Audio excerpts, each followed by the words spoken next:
It is impossible to reflect on the changed state of the American continent without the deepest astonishment. Formerly, it must have swarmed with great monsters. Now we find mere pygmies compared with their antecedent races. What then has exterminated so many species? I could not bring myself to believe a great flood or any other biblical event was the true cause.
Among the ship's crew, I was fast becoming known as the shore-going fellow, since I never missed an opportunity of leaving the Beagle.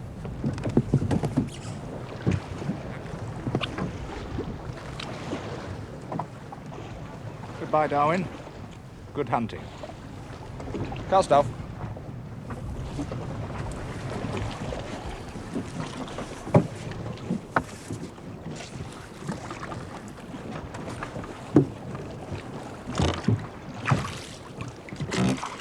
For me, it was not the sea, but the land, with all its secrets waiting to be unlocked, which held me in wonder and fascination.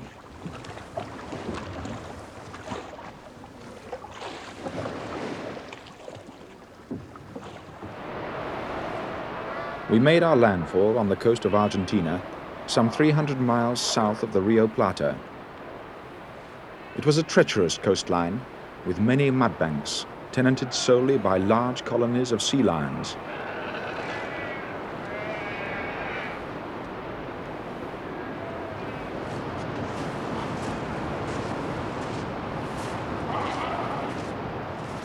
In many ways, it was fortunate indeed that I was not a fully trained naturalist or geologist. My mind was not yet enclosed within the confines of a single discipline, but was free to wonder and speculate on many things.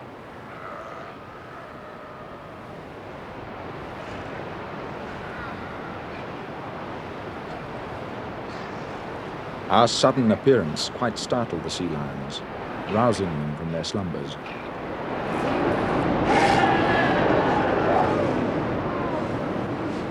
The sea lions appeared to us to be of a loving disposition, lying huddled together like so many pigs.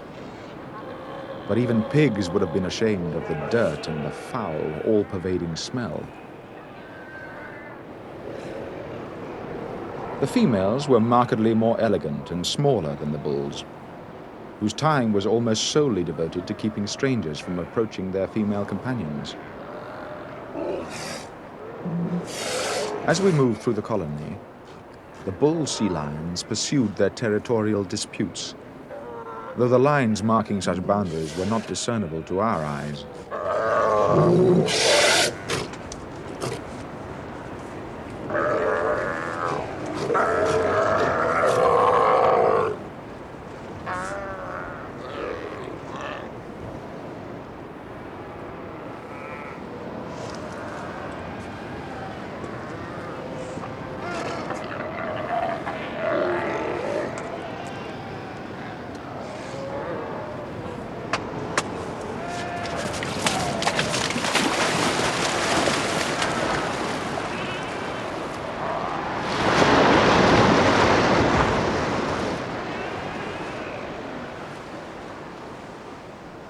It was a remarkable feeling that before us lay over 1,000 miles of uninhabited coastline.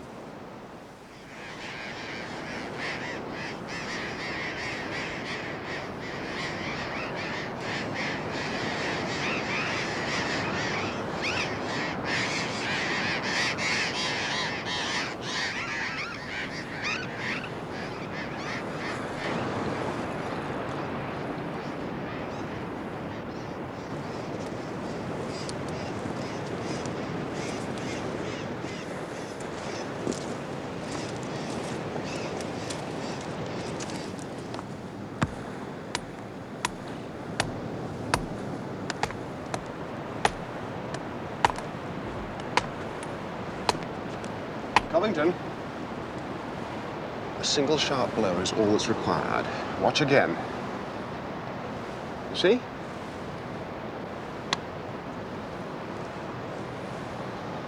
Who you say so? My way we get more pieces. My way, we get useful pieces. Each one of these layers has a story to tell if you can read it. And each rock in the layers can tell you the date the story took place.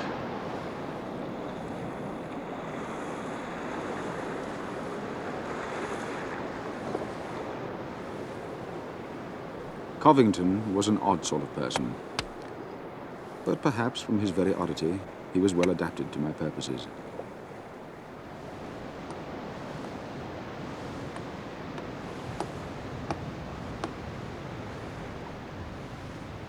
At this time in my life, distinguished men of science were held by me in such awe that it never occurred to me that I might one day become one of their number. I saw my tasks simply in terms of recording and collecting, and I never entertained the hope that something I might find would prove to be a unique discovery.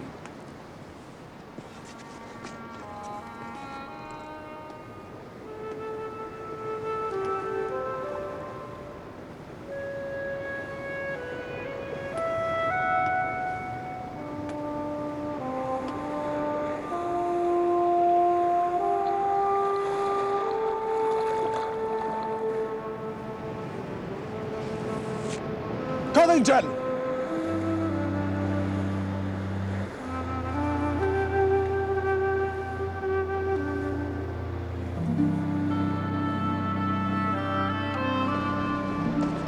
There, start digging carefully.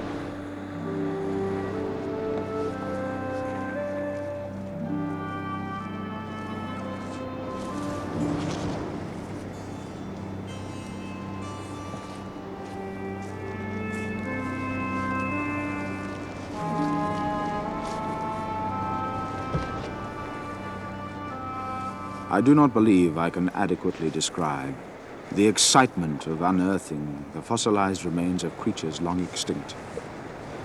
It's huge.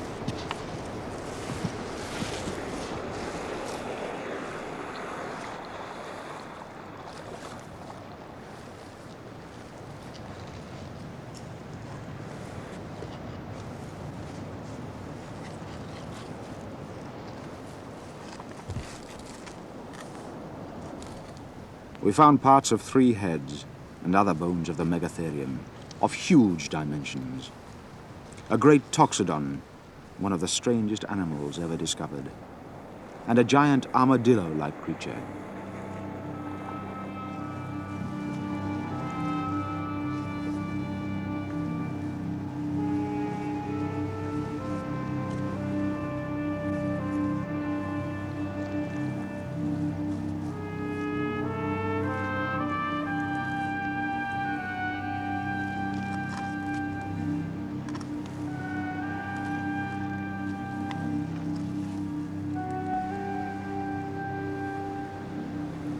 It was a most remarkable circumstance that so many different species should be found together, and all within the space of about 200 yards.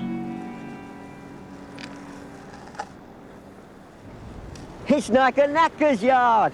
It's the oldest knacker's yard in history, if it is. How old are they? They're fossilized. Thousands of years. I never saw anything so huge. Nor I, Covington. Nor I.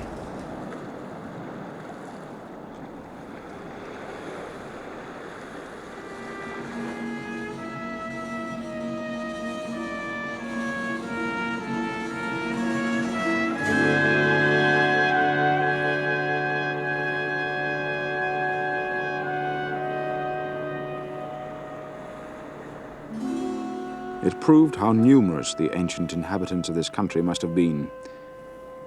But as to why they had all vanished, to be replaced by much smaller creatures, I could only guess.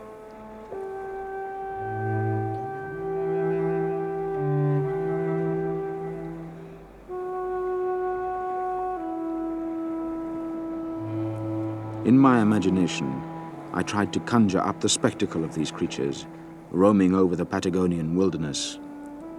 With their great tails firmly planted on the ground, they could freely exert the full force of their powerful arms and claws. Only the most strongly rooted trees could have resisted such force. Well, that's astonishing. Quite astonishing. But this is what makes it even more interesting. Compare the two. Yeah. Very similar. How long has this been extinct? Thousands. Many thousands of years, perhaps. My dear Darwin, you speak with such abandon of thousands of years. If I'm not mistaken, the creation itself was only... 4004 BC, according to Archbishop Usher. I know. So? Well, there are many people who don't accept his calculations. You're one of them? Must be room for doubt. What do you suppose became of these creatures? I think they just died out. Why should God destroy a creature he once thought proper to create? There must be a reason. Perhaps the climate changed, or the vegetation they depended on disappeared. I'll give you a reason. They failed to survive the flood. Possibly. There's an answer for everything in the Bible if you know where to look for it. It's you who are the future clergyman, remember? I doubt if I'll make a good one.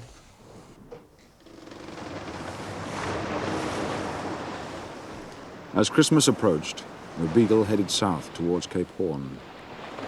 The sea looked ominous, like a dreary, waving plain, and I was overcome once more by the misery of seasickness. There was much worse to come.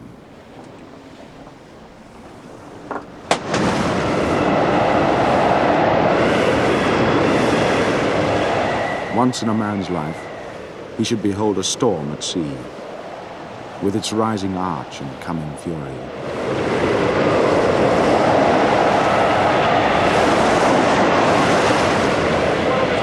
Aye, Captain. Lesser gales than this had dismasted and foundered many a good ship trying to make the passage of the Horn. The topsail. Aye, sir. If she had not been an excellent seaboat, and our tackle in good condition, we should have been in desperate straits.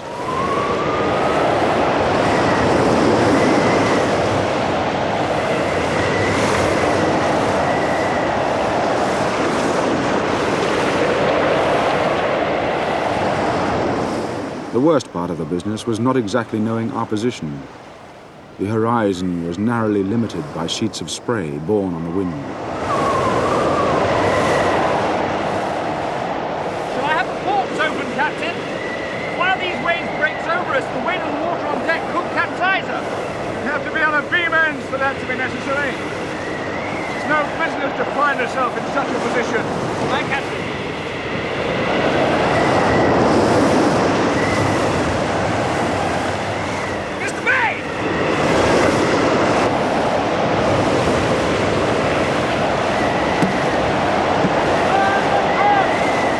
Trembling at every shock, the poor little Beagle tried in vain for 24 days to get westward by the outside coast. The men were worn out with fatigue, and at last the captain gave up the attempt and turned north behind false Cape Horn.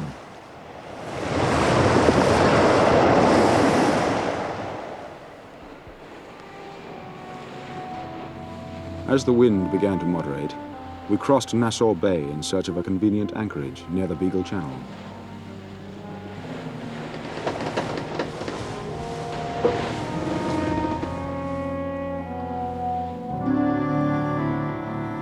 The constancy of Fitzroy's seamanship under those appalling circumstances had been unfailing.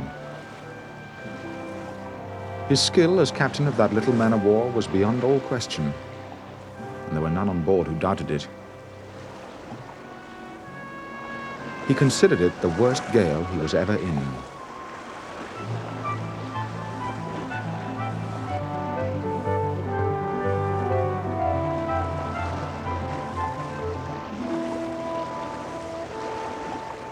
We had on board the 3 Indians whom Fitzroy had seized as hostages on his previous voyage. In England, he had given them a Christian education at his own expense.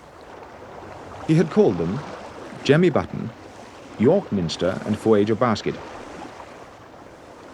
It was now his most earnest intention to return them to their own people, and so plant the beginnings of a Christian settlement in this forbidding region of the world. A young missionary called Matthews was to go ashore with them. It's important you know precisely where you are at all times. Once ashore, you'll only have your memory to guide you, perhaps for many months. Now, I plan to land Jemmy with the Takina tribe here at Woollaya. Then York Minster and Voyager here at March Harbour. I suggest you land with Jemmy. Whatever you think, Captain. Then I shall be heading north to survey the western arm of the Beagle Channel. It was given the ship's name on the first voyage. Did you know that? Yes, Captain. It's not too late to change your mind, you know. This is a private venture. The Navy's not concerned. I can't go back on it now, sir. Captain. This is one of the wildest places on Earth, Matthews. There are other places to be a missionary. The Lord may have called you, but I have brought you here. I have to consider the responsibility. I'll go on with it, Captain. Good. Our Fuegians have been away from their homeland for 4 years. Your presence ashore will undoubtedly give my little experiment a much better chance of success. A glass of Madeira, Matthews. It may be some time before you see another.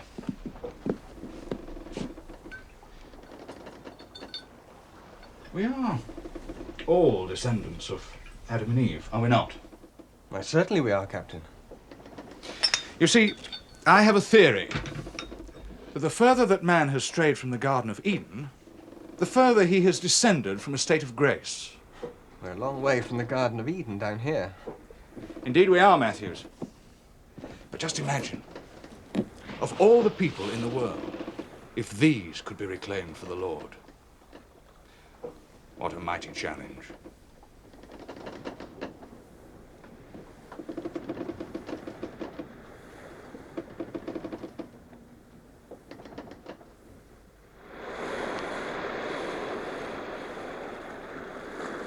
At last, the Beagle found a safe anchorage, and the crew prepared to celebrate Christmas, surrounded by watching eyes. They've red and white stripes all over their faces. You want to look, Jimmy? I see well without glass. Any of your tribe there? No, they monkeys, not men. That's what you looked like when the captain and I first found you, Jimmy. There's more smoke up the mountain. Signal fires announcing our arrival, I expect.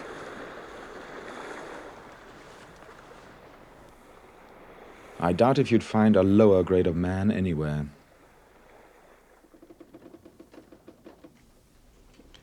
You've caught a likeness there, Al. How does little Voyager Basket compare with the Maori women of New Zealand? Vastly less handsome, I fear, but I find her quite fetching. So do the crew, but I think that could be explained by the amount of time we've been at sea. Problem for the artist is always the same. The damn missionaries insist on natives hiding their natural forms behind hideous European clothing. You don't have much faith in our Mr. Matthews, do you? He has his own faith to sustain him. It's hardly need of mine. I meant in the task he set himself. In my experience, a savage receives no benefit from having the Gospels preached at him when his mind is not prepared to receive it. You would leave them in a state of barbarism? By all means. Teach him how to build a house or make a nail. But spare him the mysteries of their holy redemption. Fitzroy would say that you can offer both at the same time. You know, Darwin, I once saw a missionary in New Zealand expounding on the torments of hell and how all men should walk in fear of damnation.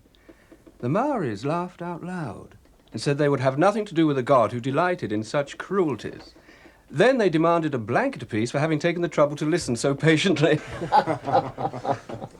What a region. Summer in December, it's still colder than an Edinburgh winter out there. Here, have some of this.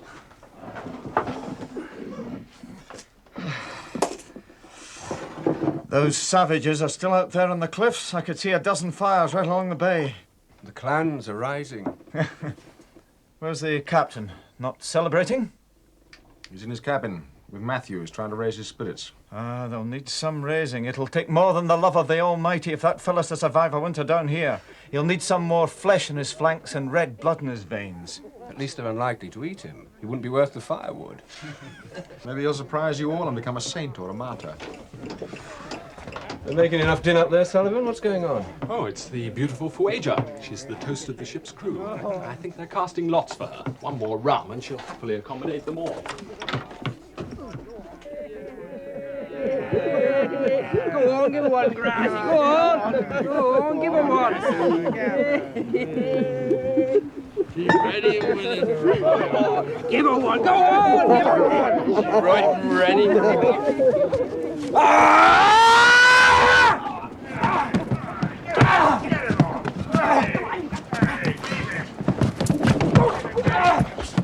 That's enough! He bad man. Very bad. He touched her.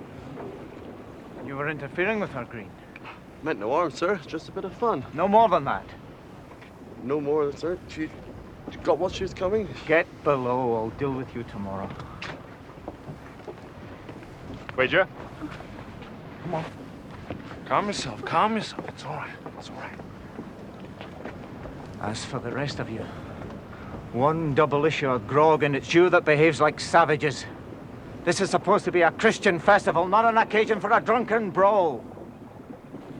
Now you get below, or I'll have you swabbing the decks all night.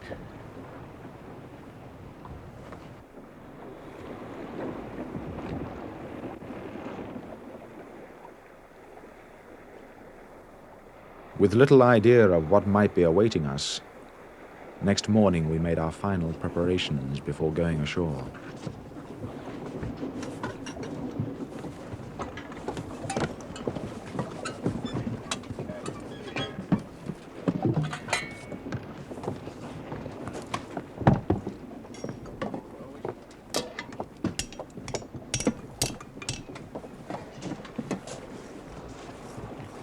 Why did York decide that he and Fuegia would land here with Jemmy? I don't know.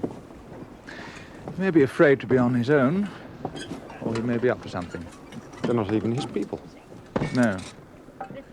Still, it makes it easy for us. Matthews can keep his eye on all three of them. Who ever heard of wine glasses and fine white linen as being suitable for these latitudes? I agree with you. I call it culpable folly and stupidity. That is the Church Missionary Society's idea of civilized living. But never fear, I provided Matthews with all the essentials he'll need. Including a gun? Including a gun. He doesn't seem much like a hero, does he? But I believe he'll find hidden strengths of character, with God's help. We're almost ready, Captain. Very well, Mr. Matthews. Well, Mr. Darwin. Walaya Cove. I'm full of expectation.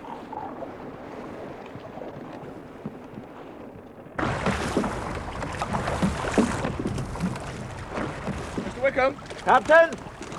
as soon as we run ashore, secure the boats, and then mark a boundary line for our encampment. Aye, aye, Captain. And place sentries. No native within our perimeter. We may have to enforce it. I want no shooting if it can be avoided.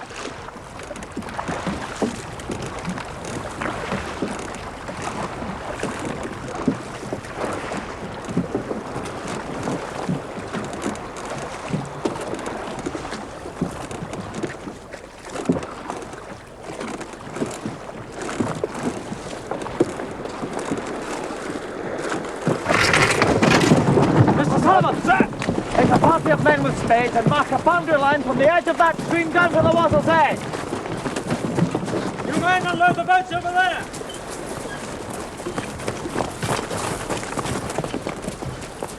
Marines, line up behind the line!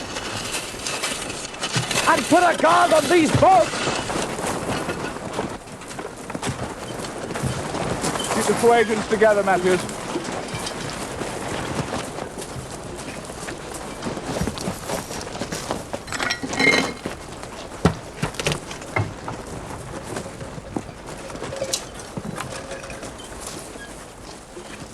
Marines, stand firm.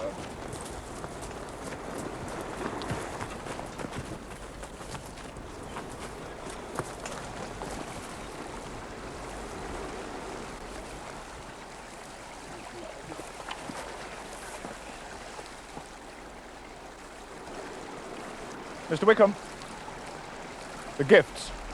Aye, sir.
All right, men, back across the stream.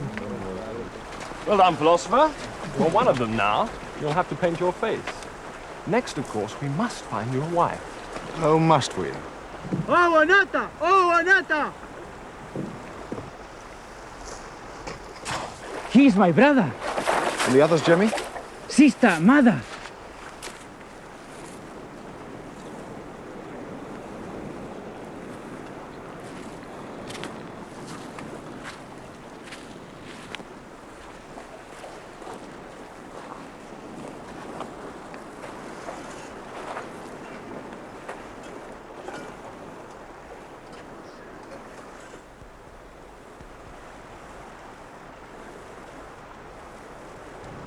It's just about as interesting as seeing two horses meeting in a field. Even the horses would show more animation. Coata pukuya. Speak to him, Jemmy. What with you, my brother? Not in English. In your own tongue, man. Mi padre. ¿Dónde? Yo. Sueño. Why Spanish, Jemmy? What's wrong? Have you forgotten your own language?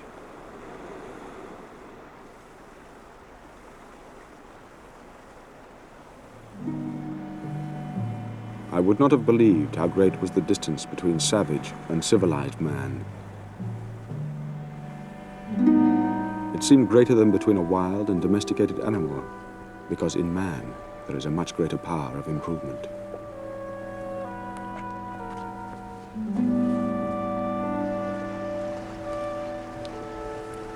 Poor Jemmy. He's forgotten his own tongue. His English is very poor and his Spanish still worse. I doubt that any person exists with such a small stock of language. He makes himself understood well enough. Without language, how can you have civilization? He's simply between languages, that's all. They remind me of wounded animals that we've tamed and nursed back to health. Yes, perhaps we have. But what's wrong with that? Nothing. But with animals, once they grow used to captivity, you can't return them to the wild again. They lose the instinct for survival. We're not dealing with animals, my dear Darwin. There is a fundamental difference. Is there not, Matthews? Animals have no souls, Mr. Darwin. It's not much good having a soul if you've forgotten how to hunt. God will provide. Indeed he will. Jemmy was telling me there's a tribe near here that eat their older women during the hard winters. Seemingly they choke them first by holding them over the smoke of the fire. You don't suppose our Mr. Button was trying to scare you? Anyway, if it's a choice between women or dogs, they still prefer to eat the women. Because dog, he catch otter. Old woman, she good for nothing. A wild and exaggerated tale, Mr. Wickham, and even if it were true, it would be all the more reason for our presence here. You think they look like cannibals, Matthews? No, Captain. I would say they're no worse than I expected. Quite friendly, some of them.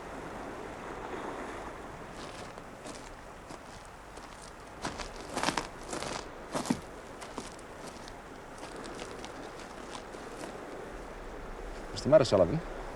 You look distinctly ill. What is it, man?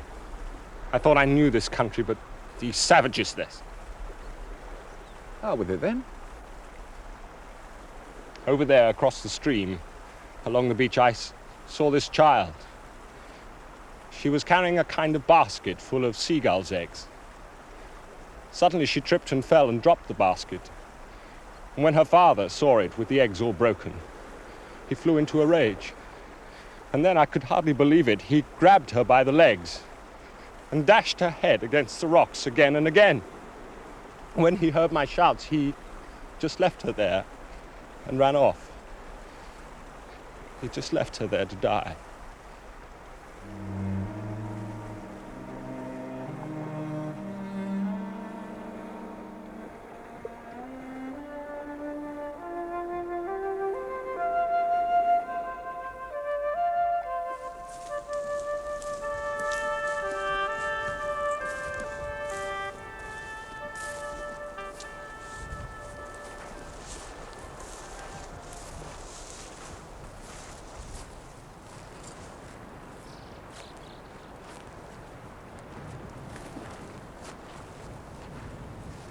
There was a degree of mysterious grandeur in mountain behind mountain, with the deep intervening valleys all covered in one thick, dusky mass of forest. The atmosphere likewise in this climate where gale succeeds gale seemed blacker than anywhere else. The entangled mass of forest reminded me of the tropics, yet there was a difference. In these solitudes, death instead of life seemed to be the predominant spirit. What change or catastrophe could have compelled a race of men to leave the fine regions of the north and settle there, in one of the most inhospitable regions within the limits of the globe?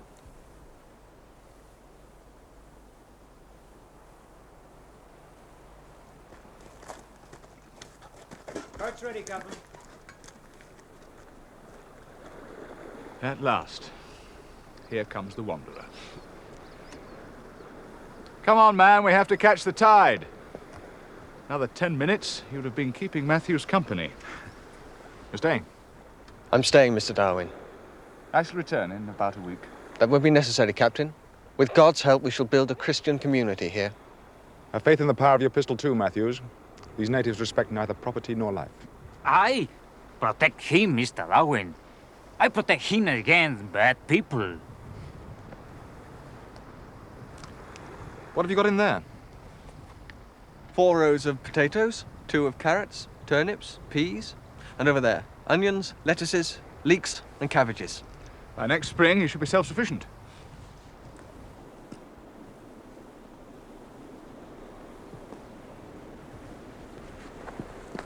I have a letter here. Will you deliver it for me back in England, Mr. Darwin, if I don't return? It's for my father. I will, Matthews, but you'll return, never fear.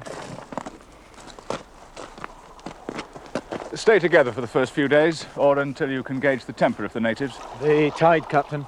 Those devils took 3 more spades and a hammer in the night. God be with you, Matthews. And you, Captain. Matthews.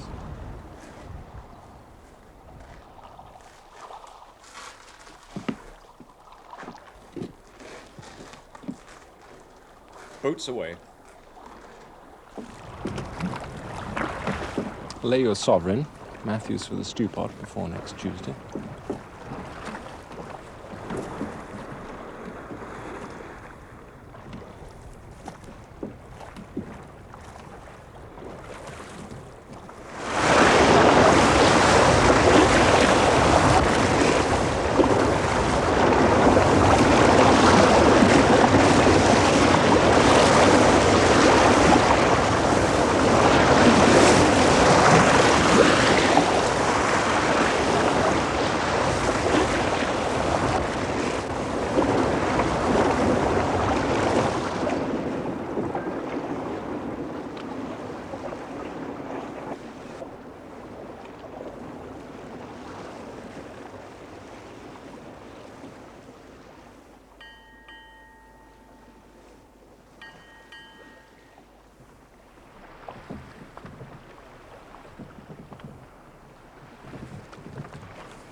The inanimate works of nature, rock, ice, snow, wind and water, all warring against each other, yet combined against man, here seem to reign in absolute sovereignty.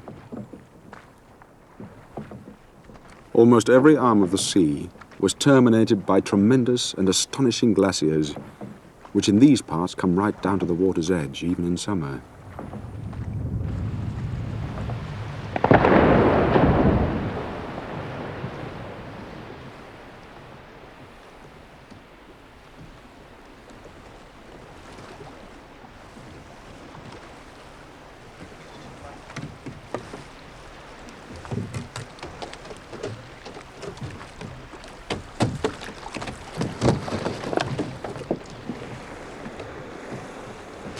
If you want to try climbing up that philosopher, you do it on your own. We're just simple sailors.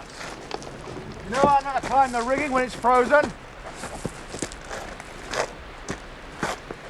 Remember our first voyage, Sullivan? When the natives stole our boat? I'm not likely to forget it, sir. Didn't give much for our chances in these regions. The same thing happened again. Yes, I wouldn't fancy swimming back to the Beagle in these waters, eh? Be lucky to last 3 minutes.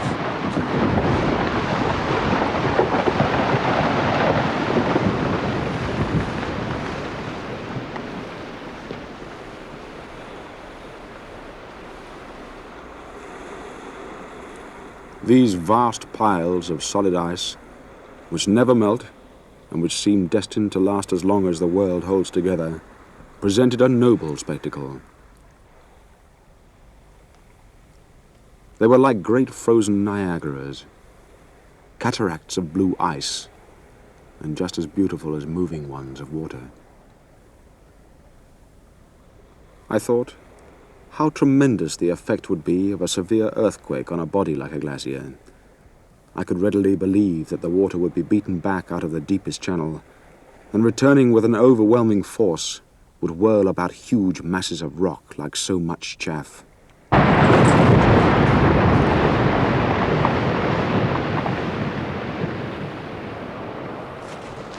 Captain, that ice might collapse at any moment. Darwin! Come back here!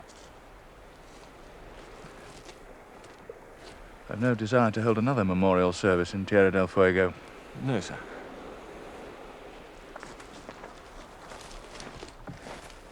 Well, what were you doing over there, philosopher? Claiming the territory in the name of the crown?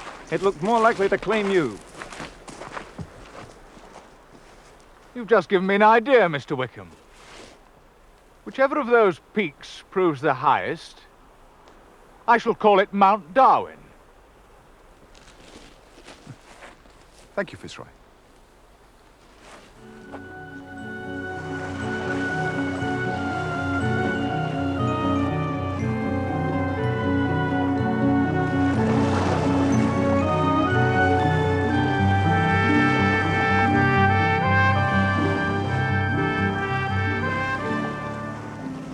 All of us were anxious to be out of those waters before the onset of winter. But before heading north, Fitzroy was determined to keep his promise to Matthews with a final visit to Walaya Cove.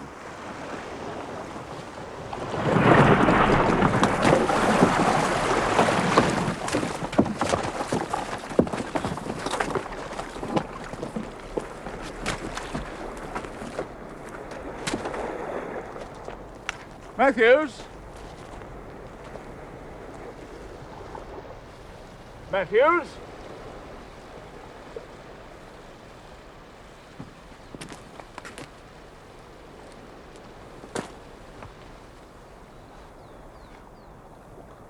I couldn't have lasted much longer.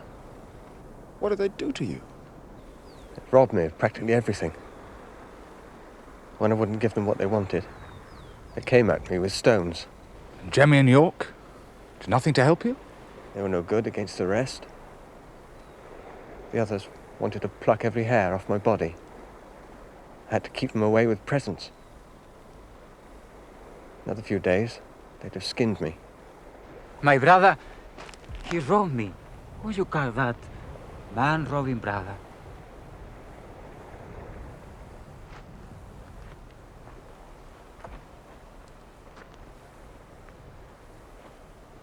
Mr. Sullivan?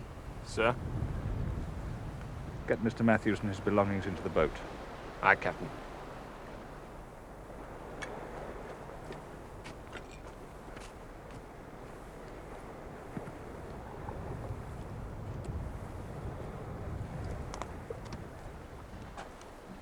Do you want to stay, Jemmy? Oh, yes, Captain. This is my country. I teach them. And the others? Young Mister, all right. Him strong. Him with fire. I shall return next summer. No later. You see, Jemmy teach them good Christian manners.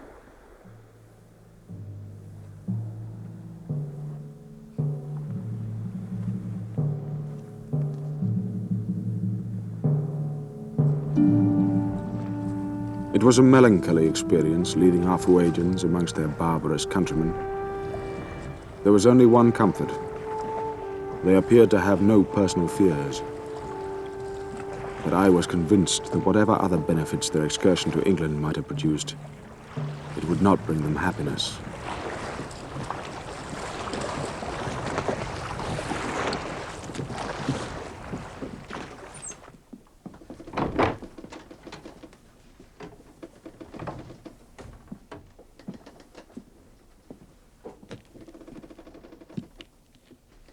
I suppose it will be taken amiss if I say that I rejoice to have Matthews back amongst us once again. I think it will, Mr. Owl. The captain's already of the opinion that you set about undermining the venture from the start. I made no effort to change the course of events. I never even went ashore.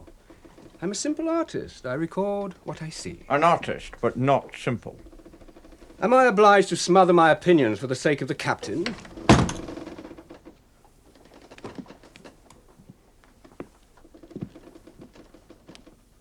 I consider missionary zeal in any form to be one of the plagues of our civilization. To see man in tune with nature is a beautiful and noble sight. Noble? Those wretches fighting over scraps of cloth. You would rather see the Beagle in full sail. Indeed I would. But that too, Mr. Wickham, is a true union of man and nature. I'll tell you this, Mr. Owl. Argument never leads to harmony aboard a small ship. Ah, there we can agree.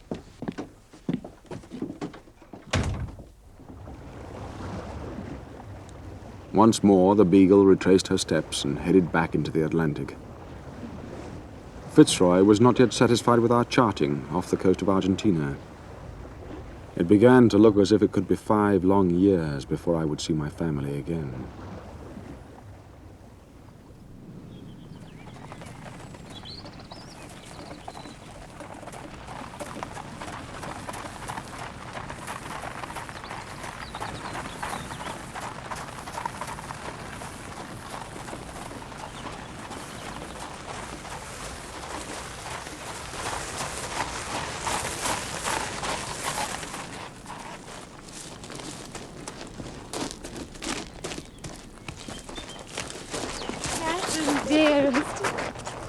Uncle Robert. My dear Emma. How was your journey? Well, you know my feelings about journeys of any kind, even to see you. I don't know who protested the more, myself or the horse. Father is waiting for you in the drawing room, Uncle. Oh, what news of Charles? We get regular demands for more money, usually some 5 months after they've been written. I take the view that his circumstances are bound to have improved a little in that time. All else matters are so desperate that any financial assistance offered now would arrive too late. The proper course of action is to do nothing. Oh, I cannot believe you. It is very nearly the truth. I'm going to take Catherine for a walk in the garden. We'll see you later. The proper thing to do in such a day.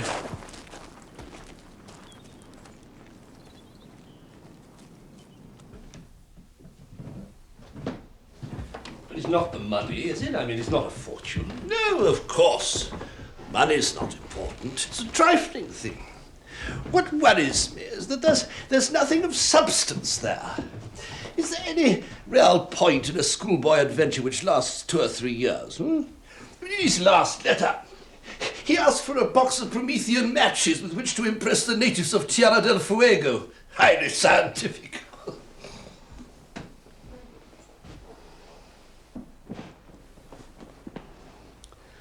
I saw Professor Henslow the other day. He takes a very different view of Charles's activities. Henslow seems to have usurped the role of chief mentor to my son. I resent it. No, you don't. You know perfectly well that advice from outside the family can be highly valuable. Oh. But very well. What did Henslow have to say? Well, apparently some of these specimens that Charles has been sending back to Cambridge are quite unique. Fossilized skeletons and the like. Old bones. Charles seems to have found evidence of an extinct species of South American horse, and a camel-like creature with clearly defined claws. Whatever next? Dragons and unicorns, no doubt. The scientific world is greatly impressed, Robert, and you are pretending not to be. Remember, a prophet is never received in his own country.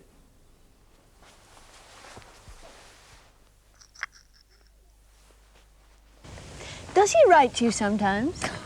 Of course not. He's probably forgotten that I ever existed. Papa's heard once or twice. He sounded so full of enthusiasm. He's not missing any of us at all. All those men cooped up in that little ship, it's hard to imagine. With no one to wash their shirts or run errands for them. What will he do when he comes home? I suppose he'll have to settle down in a country parish somewhere. Unless he decides to become a sea captain instead of a parson. Somehow I can't imagine him ever settling down. He's not the same. You can tell from the way he writes. How do you mean? It's hard to explain. He's just as amusing and enthusiastic about everything. It's just that... What? I don't know. He's more forthright, more certain about things.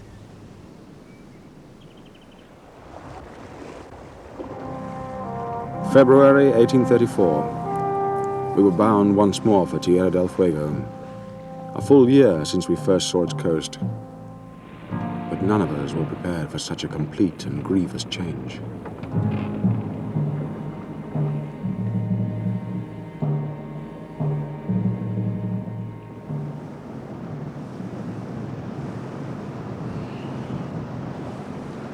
Not a single sign of humanity.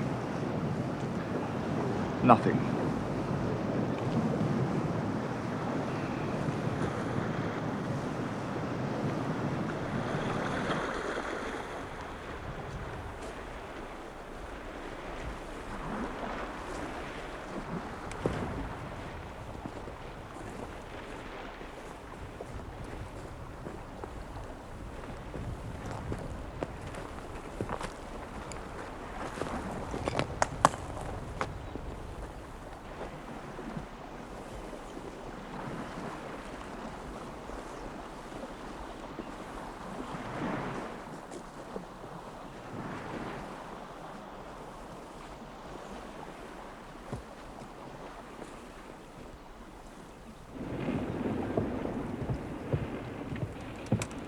Prepare to make sail, Mr. Wickham. Aye, aye, sir. Mr. Bosun, prepare to make sail.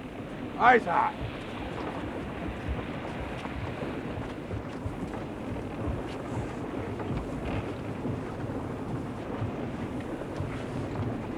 Captain, canoe off the port beam.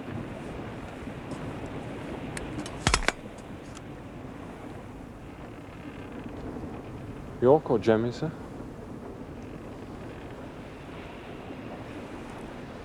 No. Give him some presents, Mr. Sullivan, and let's be underway. Aye, Captain.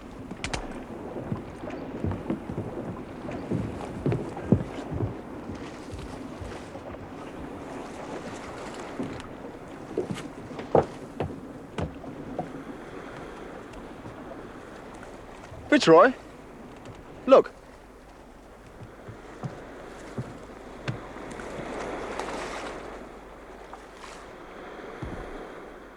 Good God. It's Jemmy. Hey, Jemmy boy. Jemmy. Come on, where do you get all this here? What you done with your best boots, Jemmy? Jemmy!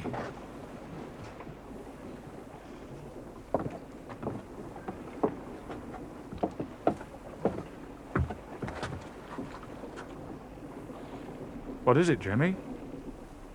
I shame Captain Fitzroy. May, your jacket.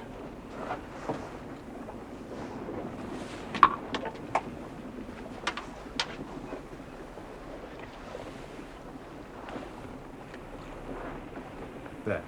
You're not naked now, Jemmy.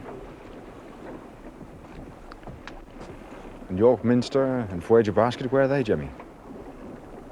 York, he wicked man. He is savage. He steal all my clothes. He steal everything. Cruel to Voyager. He take her back to his own country. She don't like me stay here. She want me go back to Kano. You married, Jemmy? She my wife. She frightened. I stay with you.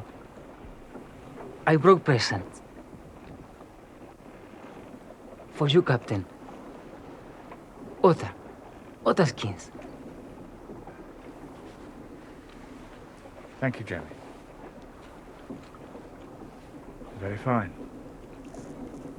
Mr. Darwin, arrows for you.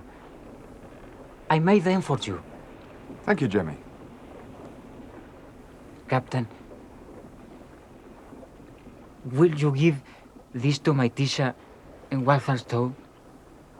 I promise it to him. Your teacher in Walthamstow? Yes, of course, Jemmy.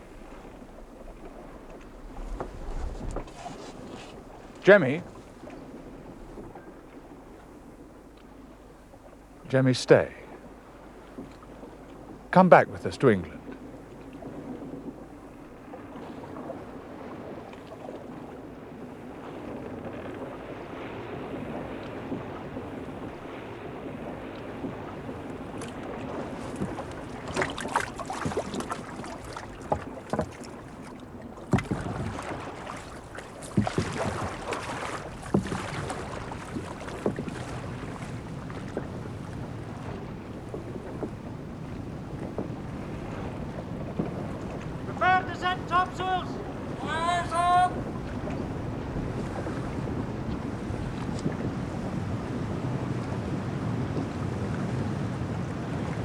I do not regard it as a total failure. It was on too small a scale.